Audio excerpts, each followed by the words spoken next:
بسم الله الرحمن الرحيم الحمد لله رب العالمين والصلاة والسلام على سيد المرسلين وعلى آله وأصحابه أجمعين أما بعد فقال تعالى في القرآن الكريم بعد أعوذ بالله من الشيطان الرجيم بسم الله الرحمن الرحيم إن الصلاة تنهى عن الفحشاء والمنكر وقال تعالى كتب عليكم الصيام كما كتب على الذين من قبلكم لعلكم تتقون صدق الله وصدق رسول النبي الكريم ونحن على ذلك لمن الشاهدين والشاكرين والحمد لله رب العالمين سبحانك لا علم لنا إلا ما علمتنا إنك أنت العليم الحكيم. Pendant le mois de Ramadan, il y a deux actions qu'on accomplit en abondance. C'est la lecture du Coran et la deuxième action, c'est la salat. Cette salat, c'est le miroir de notre vie. Tout ce que l'on fait dans la salat, notre attitude, notre comportement, cela va se refléter en dehors de notre vie. Pardon, en dehors de la salat. Allah dit dans le Coran, Inna salata tanha anil fahsha'i wal munkar. Que la salat préserve de la turpitude et du blâmable. Normalement, lorsque quelqu'un est dans la salat, il n'est pas dans la turpitude et il n'est pas dans le blâmable. Il ne peut pas être blâmé. Il n'est pas dans une action qui est mauvaise ou dans le péché. On ne peut pas être dans la salat et dire en même temps qu'on est dans le mal. Ce n'est pas possible.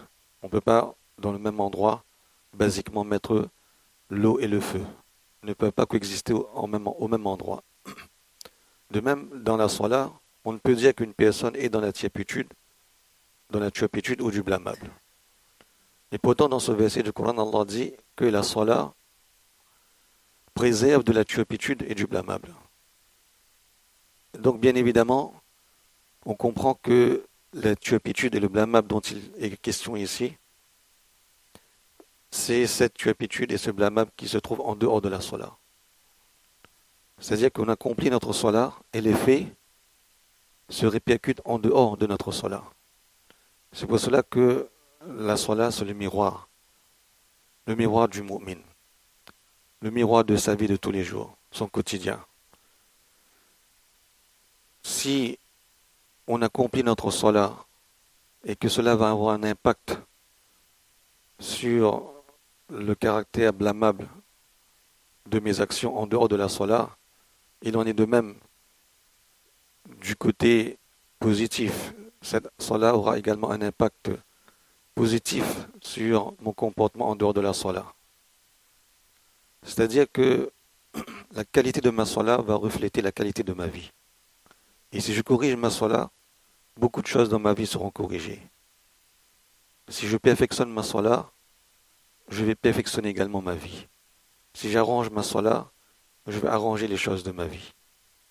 Mais si je bâcle ma salat, eh bien, beaucoup de problèmes vont également se répercuter en dehors de cette salat dans ma vie de tous les jours.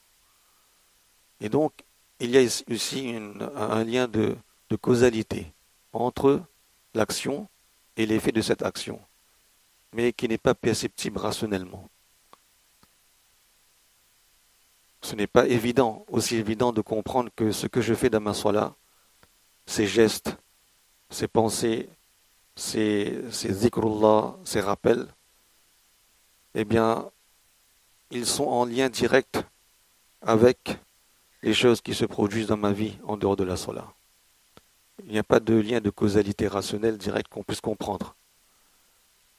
Mais ce lien, il existe et il est réel. Comme on l'avait expliqué la dernière fois, ce lien, il est réel. Et on a la certitude là-dessus. Il n'y a pas de doute là-dessus. Parce que il est prouvé par le wahi, par la révélation. Inna salata tanha anil fahsha'i wal munkar. Il y a un lien de causalité entre ma salat et ma vie de tous les jours. Et on ne doit pas douter de ça. Il n'est pas autorisé aux mu'mins même, aux musulmans, de douter de cela. Parce que douter de cela, ça va mettre notre iman en danger. C'est un verset du Coran. Et sur aucun des versets du Coran, il est autorisé aux mu'mins d'avoir un doute quelconque. Il est ignorant, il ne comprend pas quelque chose, il le met sur le compte de son ignorance, de sa faiblesse. Mais il ne peut en aucun cas mettre cela sur le compte d'un manquement, na'ouzou billah, en quoi que ce soit, dans un verset du Coran. Ça, c'est notre certitude. Et maintenant, si pendant ce mois de Ramadan, on va faire un minimum d'efforts, d'améliorer notre salat, ce n'est pas seulement la salat pour la salat que j'améliore une action de ibadat. Et puis c'est terminé, ça s'arrête là. En fait, je vais améliorer tout mon système de vie, toute ma vie. C'est toute ma vie qui va être améliorée. Je vais arranger ma salat, c'est toute ma vie qui va être arrangée. Et s'il y a parfois des choses qui se produisent dans ma vie de tous les jours, il y a des choses qui ne tournent pas rond, des choses qui, à un moment donné, il y a quelque chose qui cloche, il y a quelque chose qui foire. Eh bien, en premier, cherchons comment résoudre cela à travers notre salat. Dans quelle peut-être position de ma salat, dans quelle action de ma salat il y a un manquement. Et commençons par corriger cela. Et on va voir comment Allah subhanahu wa ta'ala va arranger les affaires de notre vie. Et plus on va perfectionner notre salat, plus on aura une vie parfaite, une vie perfectionnée. Et l'inverse également va se produire. Lorsqu'on bâcle la salat, on le fait comme quelque chose de routinière et sans aucun état d'âme, sans aucune conscience religieuse, sans aucune spiritualité, eh bien on va voir que dans notre vie également, beaucoup de problèmes vont se produire. Donc la solution à nos problèmes passe aussi par la correction de notre salat, la perfection de notre salat. Et on ne cesse de le répéter, que dans notre salat, on doit corriger nos mouvements, corriger nos gestes, corriger nos positions. Ce n'est pas tout simplement parce que, voilà, c'est une apparence, je dois paraître comme cela, je dois faire une action, un mouvement comme cela, c'est juste pour le mouvement, non. L'impact est bien au-delà de ce que l'on pense. L'impact va se répercuter dans notre vie de tous les jours. Celui qui a les bons mouvements dans sa salat, contrôle ses membres, protège ses membres, Allah protégera ses membres en dehors de la salat, fera que ses membres seront protégés du péché en dehors de la salat. Celui qui contrôle ses pensées dans la salat, Allah lui permettra également de contrôler ses pensées du péché en dehors de la salat. Celui qui donne de la profondeur, donne de la spiritualité dans sa salat, eh bien Allah va donner également en dehors de la salat la compréhension de choses, que ce soit des choses de dunya ou des choses de akhirat. Et donc c'est un atout extraordinaire pour son développement personnel, pas seulement son développement spirituel, mais son développement personnel, son développement de la vie de tous les jours, quotidienne, matérielle et tout, dans tous les domaines de notre vie. Et les Sahaba radiallahu anhum, par exemple, avant de faire la salat, ils se préparaient psychologiquement. Ils avaient une sorte de mise en situation. On a les récits des compagnons qu'avant de se mettre debout pour la salat, ils commençaient à trembler. Parce qu'ils commençaient déjà à penser, qu'est-ce que je vais faire? Je vais me mettre debout devant qui? Il y a cette sorte de programmation psychologique, spirituelle, avant de se mettre debout devant Allah subhanahu wa ta'ala dans la salat. Aujourd'hui, on parle beaucoup de ces choses pour le dunya. Il y a un truc qu'on appelle le PNL, programmation neurolinguistique, etc. Des gens qui font des formations pour cela. Des gens qui payent très cher pour comment me développer personnellement dans la vie de tous les jours. Comment surmonter les difficultés, le stress, comment surmonter les problèmes de la vie, les prendre du côté positif. Comment, eh bien, seulement par la pensée, par la méditation, arriver à résoudre mes problèmes, arriver à me surpasser. Arriver à me surpasser. Et des gens qui font des formations, des gens c'est presque une pseudo-science qui se développe. Et tout le monde recherche cela parce que tout le monde veut améliorer son dunya. Et pour le din, la salat, on entre dans la masjid, on fait la salat, on est dans cette salat, on ressort de cette salat, à peine si on était conscient qu'on était dans la salat. Comme quelqu'un qui a son GSM, qui est tellement scotché à son GSM, il arrive devant un chemin, une rue, il traverse la rue, à peine s'il a regardé un peu à droite à gauche, et il continue son regard scotché sur son GSM. Mais on est comme ça, dans notre salat. On entre dans la masjid, on est tellement sous l'emprise de nos pensées du dunya, on fait notre salat, on ressort de la masjid, de notre musalla, à peine si on s'en aperçoit que j'étais dans la salat. Avant et après, il n'y a aucune différence. À peine si je suis conscient d'avoir fait quelque chose, que j'étais debout devant Allah subhanahu wa ta'ala. Et donc, si on va avoir cette programmation, nous aussi, on va se programmer, lorsqu'on a accompli notre salat, ou même avant d'accomplir notre salat, on va voir toute la différence qui va se produire. Il y a un moyen très simple, chacun peut développer ses propres techniques, ses propres pensées. Une pensée très simple, c'est que lorsque je suis dans ma salat, si j'arrive à penser, ne serait-ce que quelques secondes ou quelques minutes, même si je n'arrive pas pendant toute la salat, à penser que je suis content d'être là. Et j'aime être là. Je suis content d'être dans cette salat. Et j'aime être dans cette salat. Donc c'est une pensée. C'est une pensée. Ça va commencer par des pensées. Parfois, il suffit d'y penser pour que ça devienne des réalités. Je commence à penser. Et j'essaie d'amener une réalité dans cette pensée. Que vraiment, j'essaie de développer en moi-même, dans mon cœur, ce sentiment d'amour. Que j'aime vraiment être là. Et que j'ai envie d'être là. Si j'arrive dans ma salat, ne serait-ce que quelques secondes, à avoir ces pensées-là, on va voir la différence que la salat va faire dans notre salat. Regardez lorsqu'arrive le jour de Eid, lorsque la famille se rencontre, les enfants, les petits-enfants, les parents, les grands-parents, généralement on se rend dans la maison des grands-parents. Et lorsque les enfants, les petits-enfants, ils arrivent, ils vont faire salam, nana, nani, dada, dadi. Ils entrent et tout le monde saute dans les bras des grands-parents. Un petit câlin, un petit cadeau, un petit salam. Et ensuite, les enfants vont jouer dans la cour, sur la terrasse, etc. Les grands-parents, qu'est-ce qu'ils attendent? C'est quelques secondes de câlin, d'affection, d'amour. Ils n'ont pas besoin que ces enfants s'asseyent devant eux toute la journée. Non, ce petit instant, c'est un instant de bonheur intense. Et ensuite, dans cette ambiance de joie, de contentement, on se sent bien. On est content d'être là. On aime être là. Même si on est dans un coin, on ne parle avec personne, on n'a rien à faire. On contemple le spectacle de ces rencontres. On s'assit, mais on se sent bien. On aime être dans cette ambiance. On aime être là, auprès de sa famille. Même si on ne fait rien. Mais il y a ce sentiment de contentement dans le cœur, de joie. Eh bien, si dans notre salat, on va avoir cette pensée, même si on ne fait pas grand-chose, on est debout. Mais on pense qu'on aime être là. On aime cette situation. On aime être devant Allah subhanahu wa ta'ala. Et on a envie d'être là. Si on n'arrive pas à développer cette pensée durant toute la salat, mais ne serait-ce que quelques positions, quelques instants dans la salat, on va voir toute la différence que cela va faire de notre salat. Toute la différence. Si dans ce monde, on aime être dans la présence d'Allah, on aime être dans la présence d'Allah, comment Allah subhanahu wa ta'ala n'aimera pas notre présence auprès de lui dans le Jannah?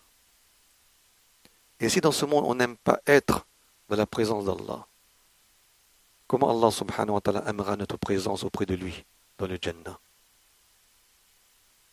Si on n'aime pas être debout devant Allah, Allah aimera nous avoir auprès de lui dans le Jannat. Donc notre namaz doit se faire avec affection, avec amour, avec muhabbat. Même si on se force à le faire, on commence par des pensées. Mais Inch'Allah, vous allez voir par le barakat de la salat, on amène Inch'Allah des réalités. C'est pas difficile. C'est pas difficile d'amener ces pensées à la réalité. Je commence à penser. Mais ça, même avant d'entrer dans la salat, je me programme que je vais commencer ma salat et je vais penser à ça dans ma salat. Je sais ce que je vais penser dans ma salat. Je sais où vont aller mes pensées dans ma salat. Et même si, comme on dit, même si on est arrivé à faire cela quelques secondes, on commence à le faire pendant le mois de Ramadan, vous allez voir qu'ensuite cela va se développer. Ces pensées vont devenir plus longues. Et on arrivera, Inch'Allah, à avoir la majorité de notre salat dans ces pensées. Et quelle différence il y aura? Subhanallah. Subhanallah, on va vraiment apprécier une salat. On va connaître vraiment c'est quoi une salat. Mais il y a un effort à faire. Il y a un effort à faire.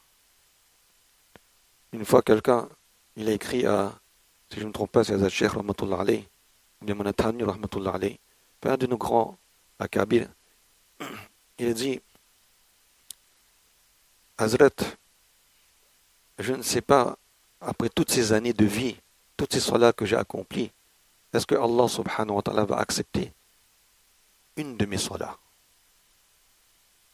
Alors le cheikh lui répond, il dit, tu t'inquiètes pour une de tes salats, moi je ne sais même pas si Allah subhanahu wa ta'ala va accepter un de mes sajdas.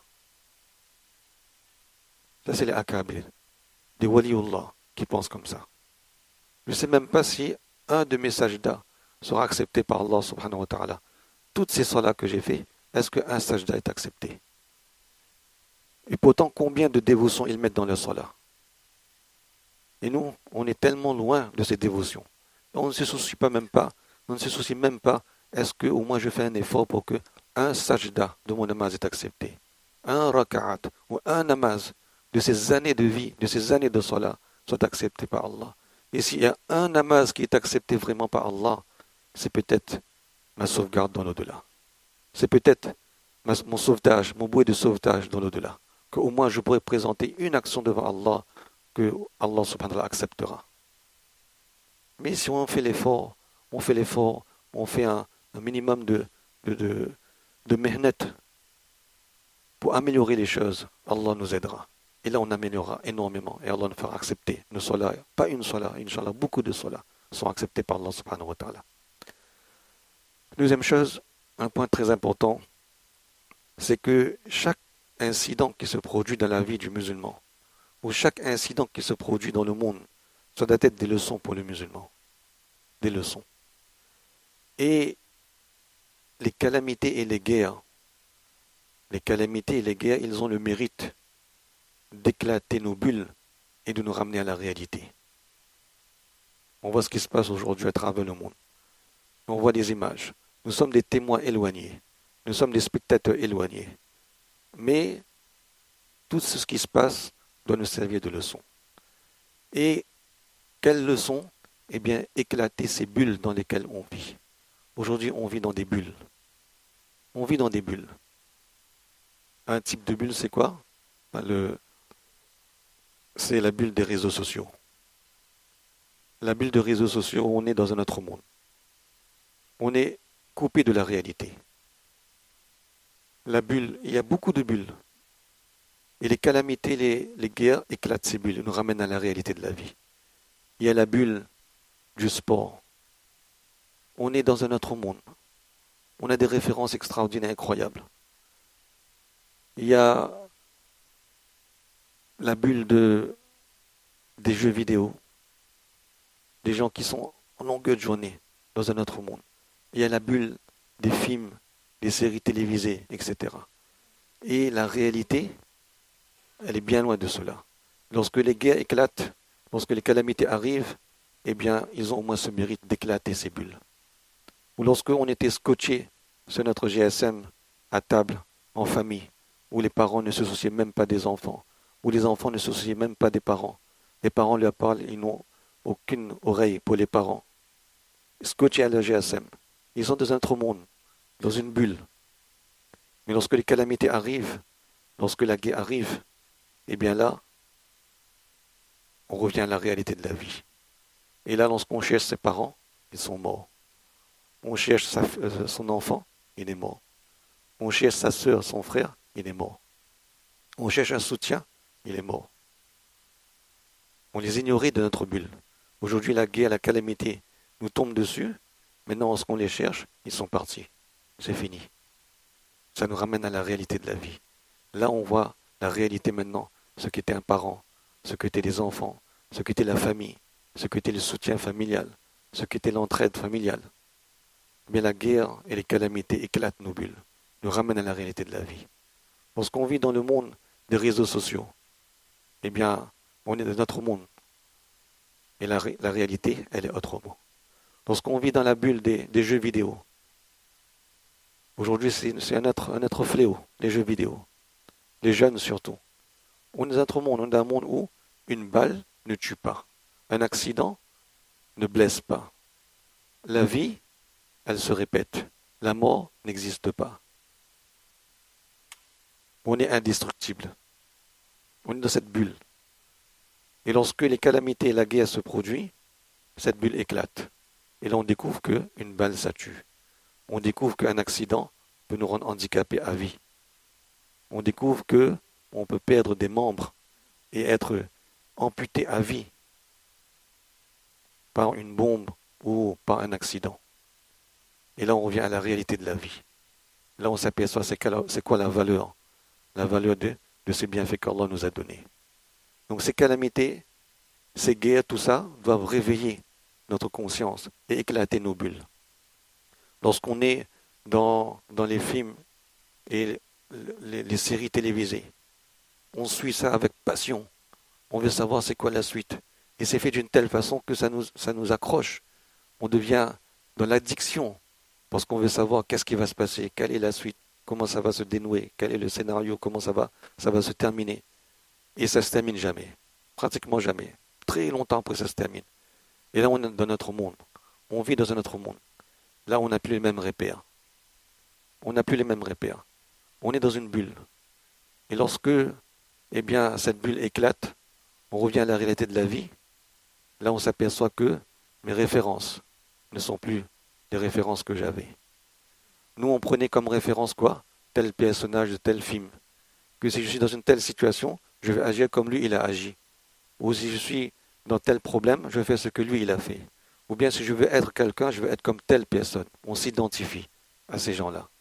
Mais lorsque cette bulle éclate, et on revient dans la vie de tous les jours, on s'aperçoit que les références ne sont pas ainsi. La réalité de la vie n'est pas ainsi. La vie n'est pas aussi rose. La vie n'est pas aussi factice. La vie n'est pas aussi inventée. Tout ça, c'était des inventions, scénarios inventés, personnages inventés, histoires inventées. Mais la vie n'est pas une invention. La vie, c'est une réalité. Et parfois une dure réalité. Et la guerre et les calamités nous amènent à cette réalité. Et c'est comme ça. On a plein de bulles comme ça. Plein de choses comme ça. Et c'est à nous d'éclater ces bulles, de revenir à la réalité de la vie. Lorsqu'on est dans le sport, le matin jusqu'au soir, on ne pense qu'à ça. Sport, mon match, mon équipe. Et si mon équipe a gagné, je suis heureux, je suis content, je suis joyeux.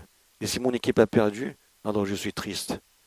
Objet de discussion, objet de réflexion, objet d'échange de communication, c'est que ça. Ça tourne autour d'un stade de foot et rien d'autre. Lorsque cette bulle éclate, là on revient à la réalité de la vie. Que le héros, c'est pas cette personne. Le héros, c'est moi-même. Chacun est héros en lui-même. Chacun est héros en lui-même lorsqu'il arrive à surmonter ses propres problèmes, à surmonter son nafs, ses désirs, et bien pour s'accomplir dans l'au-delà, pour réaliser ce qu'Allah demande. Chacun est héros de lui-même. C'est pas ces gens-là mes héros. Et là, on vient à la réalité de la vie. On découvre c'est quoi? C'est quoi? Eh bien, la valeur d'un morceau de pain, la valeur d'une goutte d'eau, la valeur d'un médicament. C'est là qu'on découvre c'est quoi la valeur de ces choses. C'est ça le vrai bonheur. Et la guerre et les calamités nous ramènent à ces réalités-là. Donc toutes ces choses qui se produisent dans le monde, ce sont des leçons pour tout le reste de la Ummah. La Ummah ne doit pas rester indifférente à ces choses-là. On doit tous réfléchir. Et qu'est-ce qu'on doit se dire? Que je dois éclater ma bulle. Je dois éclater ma bulle avant que ces calamités ne nous arrivent. Avant que ces choses nous arrivent. Éclatons nos bulles, revenons à la réalité de la vie avant que ces calamités nous tombent dessus. Parce qu'après ce sera trop tard.